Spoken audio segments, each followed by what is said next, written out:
Bom dia, meus amores, tudo bem com vocês? É um prazer novamente estar aqui iniciando mais uma videoaula aí para os alunos do terceiro ano. Na nossa aula passada, tivemos aí contato com mais um gênero textual inserido na tipologia narrativa, né? As lendas são tipos de texto narrativos, pois são textos que contam histórias. Foi bem interessante descobrir que a origem das lendas nada tinha a ver com esse universo fantasioso que é tão presente a ela agora, né? Que lá no início, nos primórdios da lenda, ela era utilizada para narrar feitos verídicos, né? De pessoas, de santos, de mártires, e eram contadas, eram disseminadas nos conventos. Mas logo após a apropriação dessa prática por pessoas comuns, o homem foi agregando às histórias reais elementos imaginários ao ponto de transformar aquilo que era verídico numa história extremamente fictícia, né? Então foi muito interessante descobrir tudo isso e que tudo que vem aí agregar a vocês conhecimento ajuda vocês na composição do gênero textual que vocês estão aí sendo cobrados, dizendo assim, propõe a atividade. Então é bem mais fácil você produzir porque você conhece as características que são inerentes, né, que fazem parte daquele gênero textual. Então vamos parar de conversa aqui e vamos começar com a correção da atividade, todo mundo com o caderno de redação na mão. Lá na nossa atividade, a Pro postou aí essa lenda. Então é uma lenda brasileira, né? A lenda da Iara. E aí a Pro vai ler para vocês. Também conhecida como a Mãe das Águas, Iara é uma personagem do folclore brasileiro. De acordo com a lenda de origem indígena, a Iara é uma sereia, corpo de mulher da cintura para cima e corpo de peixe da cintura para baixo, morena de cabelos negros e olhos castanhos. A lenda conta que a linda sereia fica nos rios do norte do país, onde costuma viver. Nas pedras da encosta, ela costuma atrair os homens com seu belo e irresistível canto. As vítimas costumam seguir a Iara até o fundo do rio, local de onde nunca mais voltam. Poucos que conseguem voltar acabam ficando loucos em função dos encantamentos da sereia. Nesse caso, conta a lenda, somente um ritual realizado por um pajé, chefe religioso indígena curandeiro, pode livrar o homem do feitiço. Então vamos para a nossa pergunta agora. Qual o nome da lenda que você acabou de ler? A lenda da Iara. A lenda conta a história de qual personagem folclórico? Iara, que era uma sereia. Como o texto descreve ela? Ela é corpo de mulher da cintura para cima e de peixe da cintura para baixo, morena de cabelos negros e olhos castanhos. Essa é a descrição das características da Iara. No quarto fala, como a Iara costuma atrair os homens para o fundo do rio. Então, ela fica nas pedras, nas encostas do rio e atrai os homens com seu canto irresistível. O que você achou da lenda que acabou de ler? Né? Uma resposta pessoal.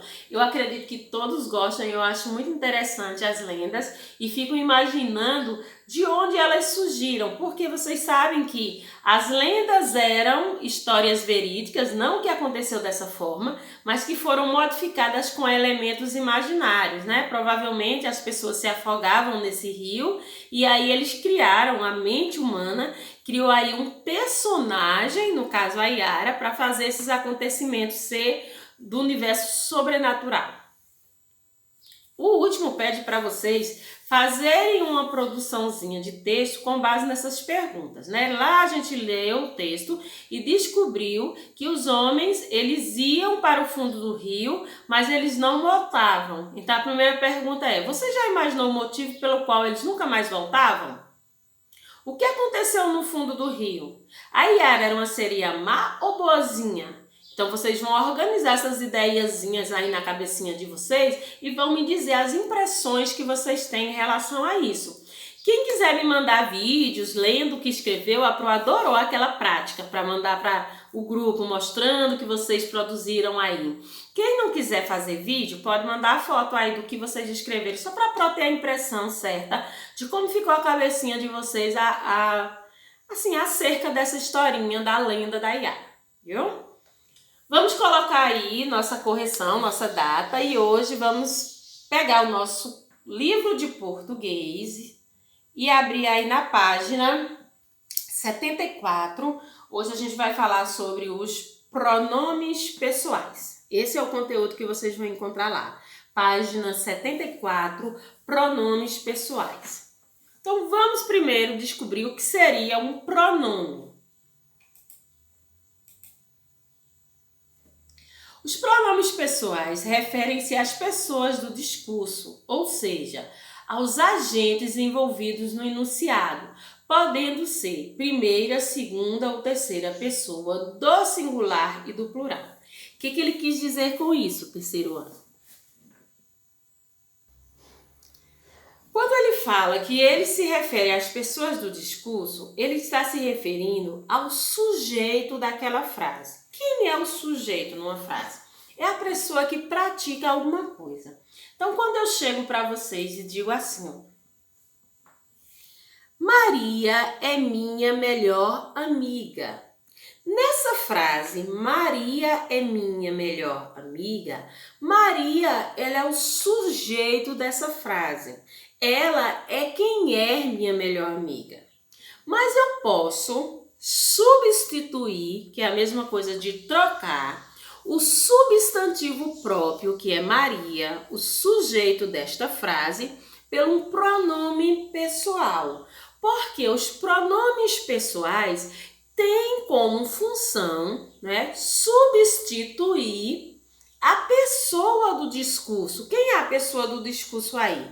A Maria, que é o sujeito. Então, eu poderia reformular essa frase escrevendo desta forma. Ela é minha melhor amiga. Então, eu substituí o nome Maria, substantivo próprio, por um pronome pessoal, ela, de terceira pessoa do singular. Porque ela está no singular, estou me referindo a uma única pessoa, que era minha amiga Maria. Então, ela aqui é um pronome, que tem como função substituir o nome. Só que essa função de substituir o nome só é dada aos pronomes pessoais. Tanto que o nome já diz, ó, pronome pessoal, então pessoas eu posso substituir. Quais são elas? Quais são os pronomes pessoais? Então, quando eu estou me referindo a singular, que é quando eu trato de uma pessoa, eu tenho aí 3 denominações. Primeira pessoa, quando eu estou falando de mim mesmo, eu, singular. Mas se eu estou falando de mais de uma pessoa, nós, plural. Segunda pessoa, tu, singular. E se é mais de uma, vós, plural. Terceira pessoa, ele ou ela, no singular. Eles ou elas no plural. Então, se a gente for denominar quem são os pronomes pessoais, eu, tu, ele e ela para o singular, nós, vós, eles e elas para o plural. Os pronomes pessoais podem ser do caso reto, quando funcionam como sujeito do enunciado, ou do caso oblíquo, como funciona como complemento do enunciado. Nesse primeiro momento, a gente só vai estudar aí os pronomes pessoais. Então, o caso oblíquo, a Pro só trouxe para vocês a critério de informação. Mas vamos estudar ao longo do tempo. Primeiro, a gente vai focar nos pronomes pessoais, o dos casos reto, que substitui o sujeito do enunciado, né? Quem pratica aquela ação ali. Pronomes pessoais do caso reto. Os pronomes pessoais do caso reto funcionam como sujeito do enunciado em que estão inseridos, isto é, executam ou sofrem ação do enunciado. Lembram-se dos pronomes do caso reto na tabela anterior? Observe aqui os exemplos. Então, eu trouxe para vocês aí no primeiro exemplo, diz assim, ó. Nós combinamos de ir ao parque. Quem é nós aqui? Nós é o sujeito. Foi quem praticou a ação. Qual foi a ação que a gente praticou nessa frase? Combinar de ir ao parque. Então, nós aqui é um sujeito dessa ação e é um pronome do caso reto. Pronome pessoal no plural, né? Primeira pessoa. Eu estava muito empolgado. Eu aqui sou o sujeito dessa ação. Eu pratiquei a ação. Qual foi a ação que eu pratiquei aqui? Está muito empolgado. Então, eu aqui é um pronome, substituindo o sujeito, né? Não tem um nome. Está substituindo o nome e ele praticou a ação, por isso que diz aqui, ó, é o sujeito do enunciado que executa, quer dizer, que faz a ação ou que sofre a ação. Eu é um pronome de primeira pessoa do singular. Note que os sujeitos dos dois enunciados são pronomes pessoais, pois refere-se a pessoas do discurso. Nos dois casos, a primeira pessoa do plural, que é nós, primeira pessoa do singular, que sou eu. Vamos aqui para outro exemplo. Veja aí outros exemplos. Então, nessa frase eu digo, as flores desabrocharam ontem. As flores, nessa frase, é quem praticou a ação, quem executou a ação. Qual foi a ação que elas executaram aí, gente? Elas desabrocharam. Foi a ação que esse sujeito executou. Esse sujeito, as flores. Observe que esse substantivo comum está no plural, está se tratando de mais de uma. Meu irmão e a vizinha dele foram ao mercado juntos. Quem são os sujeitos desta ação? Meu irmão e a vizinha dele. Né? Qual foi a ação que eles praticaram? Foram ao supermercado juntos. Mas eu posso substituir esse sujeito, né? Desta vez, o sujeito dos dois enunciados não são pronomes pessoais, pois flores, irmão e vizinha são substantivos. No entanto, eu também posso substituir o substantivo por pronomes. Como é que eu poderia reescrever essa frase? Trocando os meus substantivos por pronomes do terceiro ano. Então, eu poderia escrever assim. Em vez de escrever as flores desabrocharam ontem, eu posso trocar as flores, que está no plural, pelo pronome pessoal do caso reto da terceira pessoa do plural. Eu posso escrever elas desabrocharam ontem. Percebam que eu usei plural aqui também, porque as flores estavam no plural. Então, eu preciso fazer essa concordância, que significa obedecer à ordem que já estava aqui. Se o sujeito aqui está no plural, eu só posso substituir por pronomes no plural. Se o sujeito está no singular, eu tenho que substituir pelo pronome no singular. Então, vai ficar, elas desabrocharam ontem. Substituir o substantivo pelo pronome. E meu irmão e a vizinha dele foram ao mercado juntos, eu posso colocar, eles foram ao supermercado junto. Substituir eles, né, meu irmão e a vizinha dele, como são dois, plural, por eles. Então, aí, outra função do meu pronome, além de ser sujeito numa frase, os pronomes também podem substituir os substantivos comuns, os substantivos próprios. Essa é uma função também dos nossos pronomes pessoais.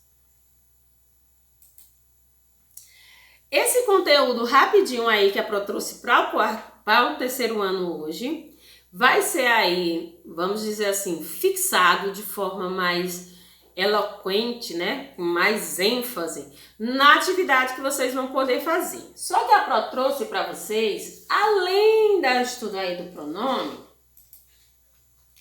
para que vocês leiam aí o texto da página 72, a Carta da Galinha Ruiva. Aí vamos começar fazendo a atividade da interpretação do texto na página 73. Depois vamos para a página 74 e 75 falando sobre os pronomes pessoais. O que a gente aprendeu hoje, terceiro ano, na aula sobre pronomes? Que os pronomes, eles são muitos, são divididos em grupos. Esse primeiro momento a gente aprendeu os pronomes pessoais, que tem duas funções. A primeira função é fazer as vezes de um sujeito na frase ou substituir o substantivo na frase. Então, a substituição é uma das funções do pronome.